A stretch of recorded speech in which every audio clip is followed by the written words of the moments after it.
So first we want to talk about what the goal is of social media.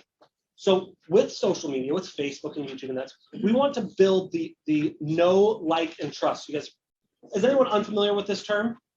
Know, like, and trust? Okay, well, thank you. So the idea is we want to show, you may be unfamiliar with the term, Julio, but you're familiar with what the concept is. And so I'll explain because I know this for a fact. By posting online, by being in front of people, they're getting to know you as a person. They're getting to know what you like, what you don't like. They're getting to know where you've been. And the reason I say this, Julio, is I know you know this because last time, or we talked a month ago, and you said, hey, I think I'm about to join a real estate company. I see you post videos on editing photos. Is your real estate company any good? That's literally direct proof of building know, like, and trust is turning into direct business, right? So we also want to stay top of mind, right? Instead of reaching out and texting people and doing spammy shit, by posting on social media platforms, they're going to see you over and over and again. They're going to see you as the trusted resource. They're going to see you as the human being, right? They're going to see Paul's adventures, and they're going to know Clayton's out there in OB. Like, they're going to know these things about you guys. And how many times have you guys posted something? Has this ever happened to anyone? You post someone and someone reaches out and says, oh, by the way, I'm thinking about doing something in your field. Does that happen to anyone? At least half the company. I like telling the story. I do videos every once in a while of showing behind the scenes of how I edit photos or how I edit videos. This happened on 2 separate occasions by 2 separate grandfathers. They said the same thing to me. Brian, I saw your video on Facebook the other day. I didn't watch it for long. I only saw it for about 30 minutes. I don't know what the fuck you're talking about, but he didn't say fuck. He's my grandpa. But he's like, I didn't know what you're talking about, but I watched. Like, that stuff happens. Whether you think people are watching or not, I guarantee you they are. This I stole off the internet. I thought it was pretty cool. But if you're thinking, what should I post online? Think about the 4 E's. Educate, empower, entertain, and engage. So if you're like, well, I don't know what to post, just come back to one of these 4 E's, and I guarantee you can find something. You go, oh, I want to educate. Let me do a how-to or a frequently asked question. I want to empower. Let me tell you a story about how a client won or lost, right? I want to entertain. You can do, Kyle's gone, but he loves TikTok dances if he hates them. But entertain, I mean, Clayton's great at his entertaining stuff. Or you can engage. You can ask questions. You can poll your audience, right? So now, before I go down, I'm going to talk about each platform individually. I'm going to talk about some best practices for social media. And this is probably best practices for communication, I would guess. But number one, know your audience, right? Know who you're talking to, have a plan of who you're speaking to. And this is as true on Instagram as it is in person. If I go to this room and I start talking to you guys about automations and using Monday.com to automate your follow-up and using this to schedule posts and how to automate captions by uploading it to rev.com, 95% of you guys are like, fuck you, I don't know what you're talking about. This is stupid. I'm confused, right? The other 5%, thank you very much. You're not so mean to me. But so know your audience. So know who you're talking to. Be specific about your audience. Your audience isn't everyone, even on Facebook, right? Your audience is, you have a specific audience that you've curated, right? Know your platform. Each platform has things differently. If you do the same exact thing on YouTube that you did on TikTok, it's probably not going to perform the same, correct? Can we agree with this? And again, we'll go into this a little bit more of kind of each platform, but know your platform and know what content works well and know what content or platform works for you, right? This, I say, be multi-dimensional, AKA be a human. Don't be only real estate, just listed, just sold, just listed, just sold, just listed, just sold, just boring, right? I had a friend in high school that I would keep up with after high school, and we would chat every once in a while, and she goes, how are you doing? I'm like, oh, good, photography's doing well. She said, every time I talk to you, you talk about photography. I don't give a shit about your photography business. I was harsh. Her name was Sarah. She was mean to me, but she was right. And I was like, you're right. I probably should ask questions about them and see how they're doing, right? Be a human. Everyone is more than one thing. Show that. Show that you're a father or a single guy or a ice cream lover or love cats or whatever. I don't know. I like cats. And then this, again, true in person as it is online, engage. Think about this. You ask a question on Facebook. Hey, what's your favorite favorite ice cream? Mint and chip or cookies and cream? And someone responds, oh, I love cookies and cream.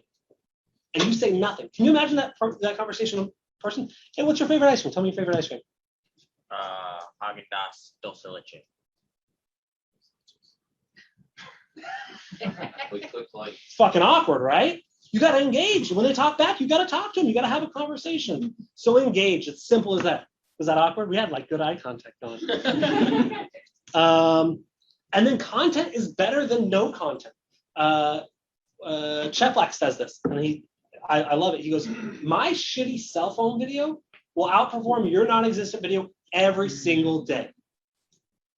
If he has 3 views on his video and you did no video, he's a million times better than you because you have 0. So content is better than no content. Anyone else? I would like to get some feedback here as well. Summer, I know you're great with social media. Tina, I meant Tina. You're like, what? Anyone else have any feedback on best practices for social media, things that you guys have done that would like to lead in? Yeah, Clayton, sorry. Clayton raised his hand. You're like, I'm good. Clayton? So, at Summit, Tom Ferry, they really banged away on Reels. Uh-huh. And so I've been doing it twice a week.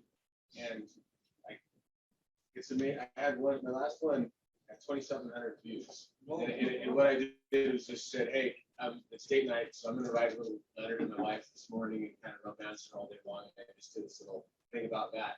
And then I'm just like, damn, that performed really well. Sometimes, and I have another one for like, sometimes it's like 200, another one for, I took right after the Thursday meeting, when we talked about lending and all that, I think I went to something called the FICO. I'm like, okay, cool. So every Thursday meeting, I just go live with whatever the heck they just said. And then, so Reels is my point. Yeah. Where I get like, whatever, 30 people that liked my little freedom, whatever it was. Then there's like 4 digits. Yeah, short form content is crushing it. Yeah, Kobe. Apparently, consistency.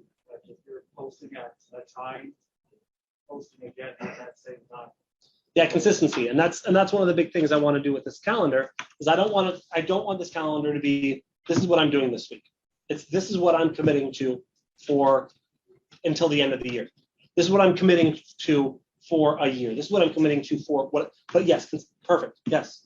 Tina. One thing I would say is take advantage of places you're already at. So like when we did an open house on Saturday, we were done setting up all the signs. I don't know, we had like 15 minutes. So I was like, hey, we should just do a reel. So we just filmed each other, and it doesn't have to be perfect. Like what you're saying is any content, is better than no content. So don't stress and spend hours and hours and hours trying to make it. So yeah, we just took advantage that we were at an open house, and you should make a post about it because if you're doing showings or whatever, just take advantage of when you're actually out there doing things. That's perfect. Gary Vee says, document, don't create. Show what you're doing. Don't go, okay, now I'm going to make this whole thing. And I'm as guilty as anyone else of like, no, I've got to plan it out. I've got a Monday board. But again, Clayton's crushing me with doing stuff like that because he's like, I'm just going to do it.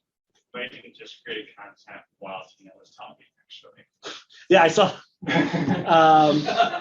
And then one thing, this is something that I would recommend you make this decision personally on, and it's not one that I'll share my beliefs on it, but it's not a recommendation.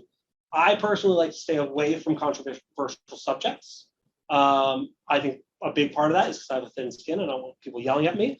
But I think you can, if you want to go really far one way, and you are very, you are 100% on, you believe that there should be no stray cats in the world, and they should all be euthanized if they're stray cats, and that you want to go all the way in, there's going to be people, probably dog people, that agree with you there. And then there's going to be people like me that I'm going to try and get you hacked. So there's going to be that opposite side.